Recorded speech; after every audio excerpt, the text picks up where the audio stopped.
Hello and welcome to season 3, episode 14 of Quaint and Cozy KC. I am your host, Lainey Renee. It has been a little while.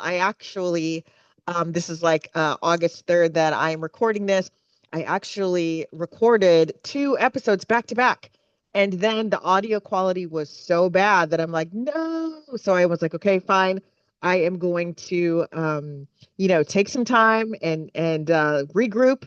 And so I am here back to you to put some episodes out there. So I do apologize for the absence.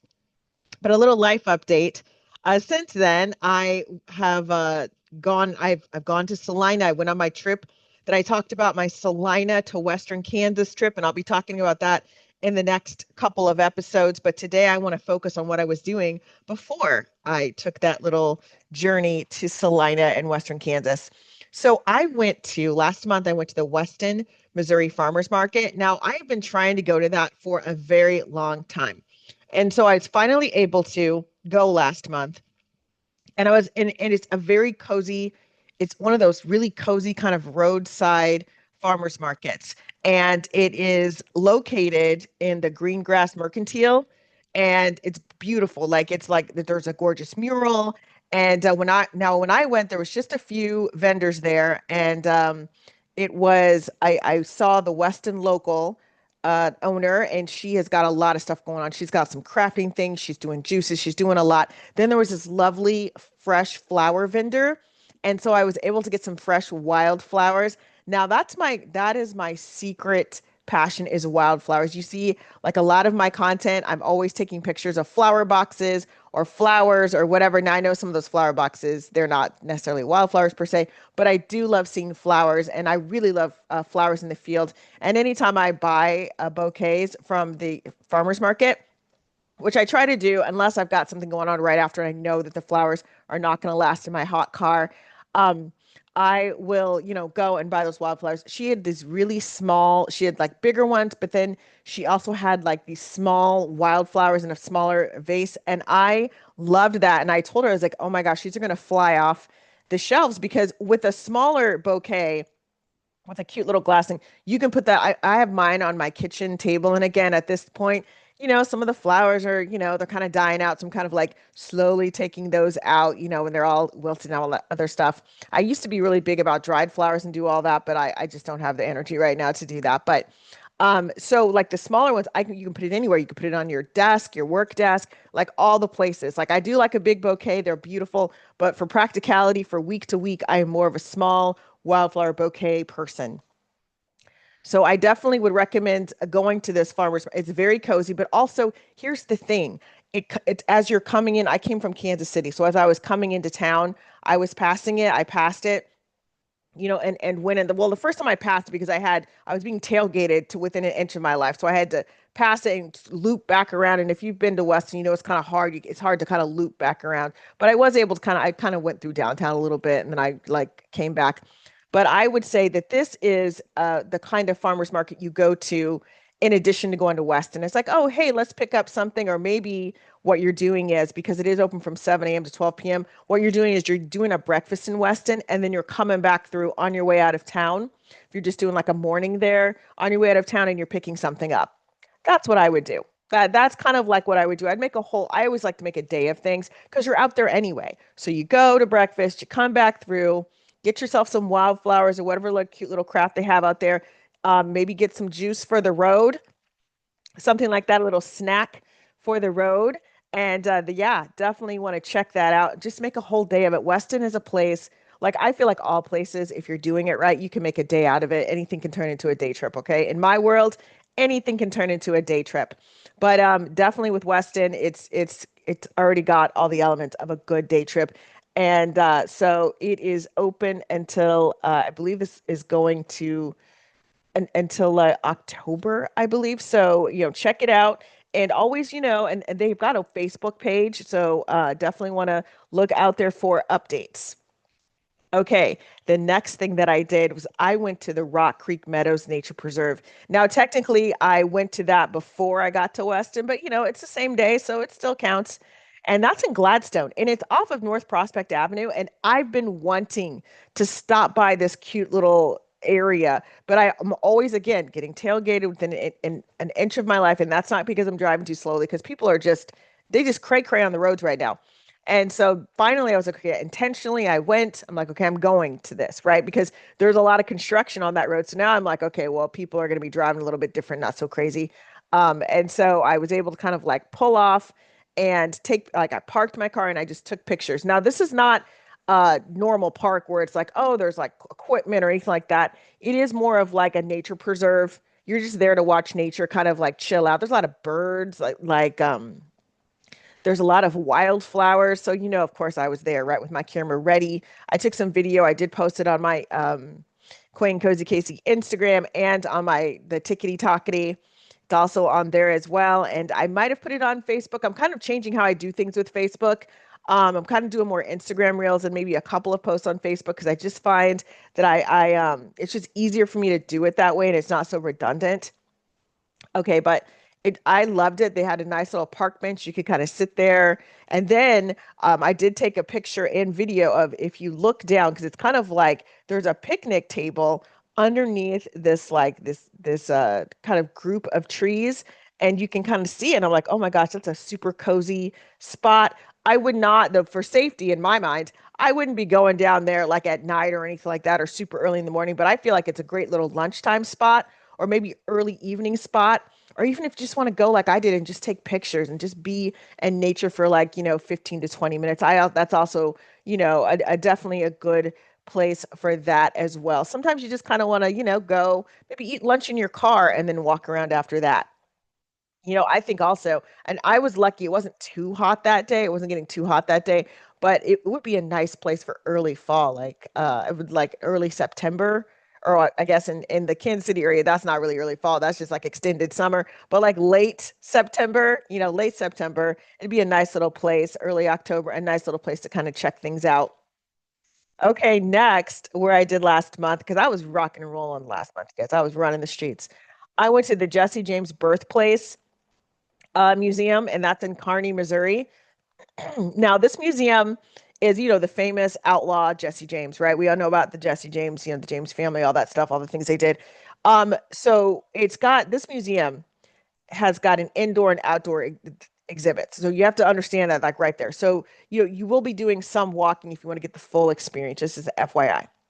The tour starts off with a movie about their life. And I would say that movie's about, I want to say it was like a 15 minutes, 15 to 20 minutes. Okay. And then, after the movie, and it was actually a pretty interesting movie, it's pretty comprehensive. Then they have exhibits of the family artifacts that you can kind of walk through. And then outside, there's a trail leading to the actual homestead. And I really appreciated that they didn't just make it like, oh, you just go straight on the sidewalk. They actually landscaped it. There was like a picnic table out there. There was like nice views over there as well. So I kind of like they made it a whole experience. Now you can't go like so when I walked up there after I taking 1,000 pictures, I swear, and then doing video, there was a tour guide outside of the homestead, because you can't just walk into the homestead because it's older, and the stuff is really delicate. And let's just be honest, certain tourists, they just don't have any home training. They're just like touching stuff, all the things. They want to get the full comprehensive kind of thing. And so they kind of you have to kind of peek in. They don't let you go inside. You have to peek in. And of course, me and my Gen X upbringing, I'm like, why am I looking at these people's houses? It was freaking me out a little bit. And the tour guide was kind of laughing because she's kind of in my generation, and she was laughing. She's like, I know. And but it was nice. I mean, they kind of had things set up. It's, the furniture was kind of older, that kind of thing. And so then also the tour guide is giving you the history as you're kind of peering in. So, they're giving you the history of, like, certain things about around his burial and his funeral, and certain things about like the people that came after Jesse James, like his descendants, like all of that kind of stuff. We were getting that nice history, and there's some outbuildings, a really good opportunity to take lots of cool pictures, and just kind of be in nature a little bit. And so I spent probably, I think I was there for like an hour or so. Now, this is not the kind of museum. If I had little kids running around, I don't know if this would be the museum for them. I don't really think so. I think you're probably looking at, I would say maybe 8 and up. That might be that kind of museum, for them. But the littles, because there were some littles on the trip, and they were just like ripping and running because they're little, that's what they do. And so, yeah, I don't know if that would be my first choice for a museum for them. And then before I actually went to the museum, I stopped by the Kearney Community Farmers Market. Now I stopped by there kind of earlier in the morning because the Jesse James Museum, I think it opened at like 9:30. And so, I went there kind of early, and there wasn't like, and as I was getting there, because it's in the parking lot of the Early Education Center there, it's like a strip mall there. So technically, what you could do, and there's like little coffee shops, breakfast, you could grab a little bit of breakfast, right? If you're someone that's like, I need breakfast in the morning beforehand, and then kind of walk around, and because they had different they had food vendors, you could take something to go. They had crafters. They had like the Kearney Chamber of Commerce had their own little tent thing going on.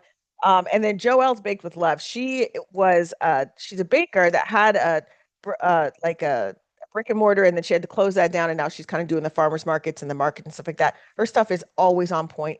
It's just lovely. She's a lovely woman. So please go and support her. She's also at the Smithville Farmers Market, which I have not been able to get to. It's on a Wednesday. It's on my list. I'm trying to get there. Like that's really like a priority for me because this is like the second year in a row I've missed it. Um, Maybe third year in a row that I've missed it. So I'm like, no, I've got to do this. This kind of farmers market, this is now when I drove by again, because again, people were kind of setting up getting there. When I drove by again, closer to like 10:15, it was popping. A lot of people were out there supporting it.